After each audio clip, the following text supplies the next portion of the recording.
Welcome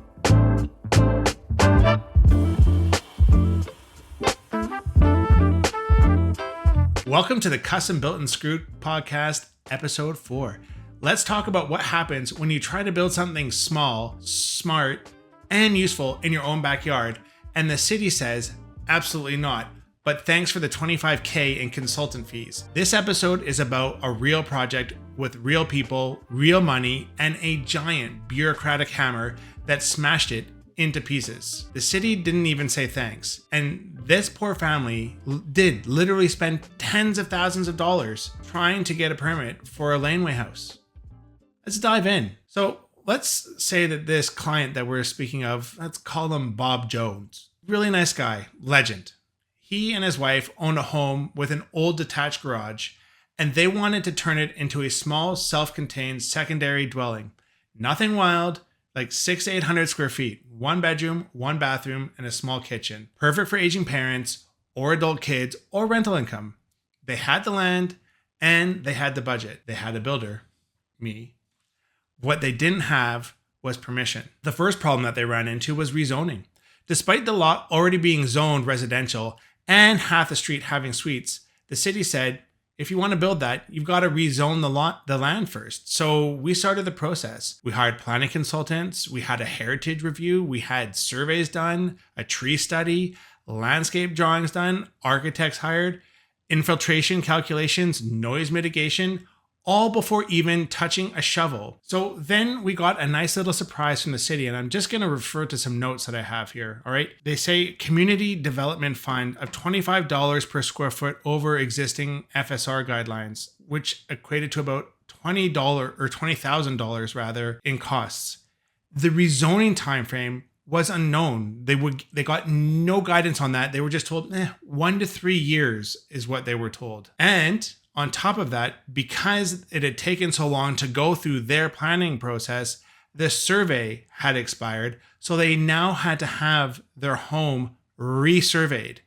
Another $2,500. Finally, there's just, like, from the client's perspective, there's just too many consultants required and for the rezoning, and they just felt like costs were getting out of hand. I just don't understand what our politicians are thinking when we have all of these people that are looking for family homes to live in, not dog crate condos, family homes, 2 or 3 bedroom units that can house people that people actually want to live in. You have some storage and a decent sized kitchen, like something that's livable, right? I mean, you can't live your forever life in a freaking bachelor suite. That's a short-term solution, but it's not a long-term solution. So after 18 months and well over $30,000 in pre-construction costs, our clients just said, no, we're not doing this.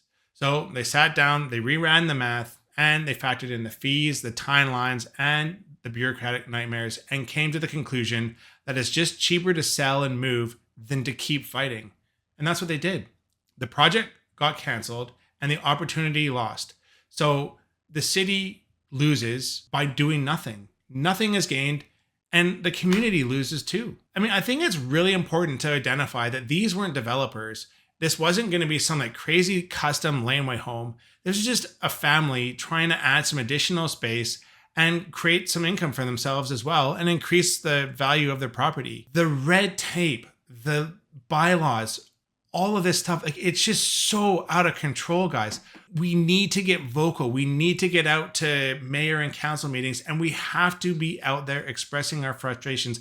And that is one of the primary reasons why I created this podcast, is to daylight just the absolute insanity that we're dealing with. Am I blaming the people that are working at City Hall? No, they're doing their jobs the way that they've been taught to do their jobs. I am begging our politicians to wake up and smell the coffee and realize that a lot of these bylaws and, environmental initiatives or whatever they are, they're harming development. They're not helping it. Those clients, they're gone. And, it's another small family who's given up, and they were trying to build and do something really great. Where do we go from here? And what do I think we should do from here is I think we need to have really clear transparency on fees. And that needs to come up early, and it needs to be honest, right? The cities and the municipalities need to really make it clear what the cost of doing business is. I also think we need to have a fast track for small projects. Furthermore,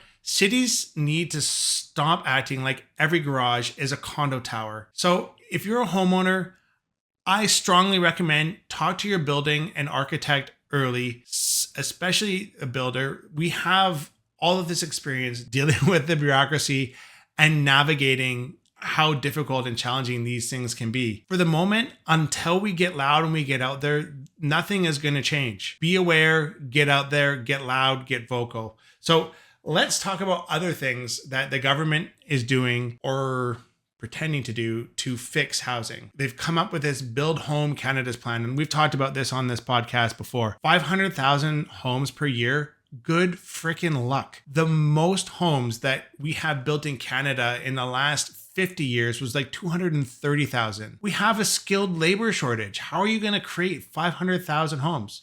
It's a big flashy number, and they're putting $25 billion in funding in there with huge promises. But again, no trades hired. Permitting is no easier to get. There's no clue on how to build anything and how to make everything happen on budget. It's kind of like announcing a concert with no band, no venue, and no fans.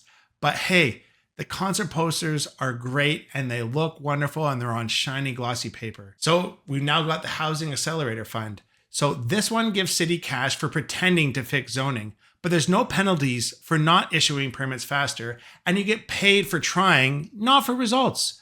Imagine your plumber invoicing you for the effort. That's what this is. This is just absolutely asinine. Now we've also got a GST rebate for purpose-built rentals.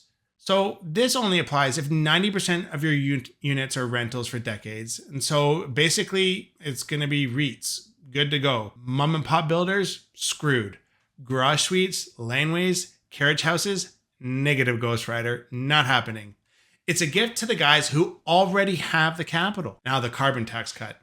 Carney did kill the federal carbon tax, which is great, but development fees tied to green initiatives, they're all still there. Heat pump permit delays, still there. Net zero upgrades with no rebates, process, or support, you guessed it, still there. So sure, we're saving like a quarter a liter on gas, but we're still choking on the red tape. We don't have a material shortage. We don't have a land shortage. We don't even have a money shortage. What we have is a permission shortage. And all these government announces, they look good in headlines, but on the job site, they don't move the needle one damn bit. If you're as frustrated as I am, share this episode, tag your mayor, forward it to your MLA, maybe even email it to that one cousin who works in planning. This is the Custom Built and Screwed podcast, where we don't just build homes, we tear down the bullshit. I'm Eric Jensen. See you next time.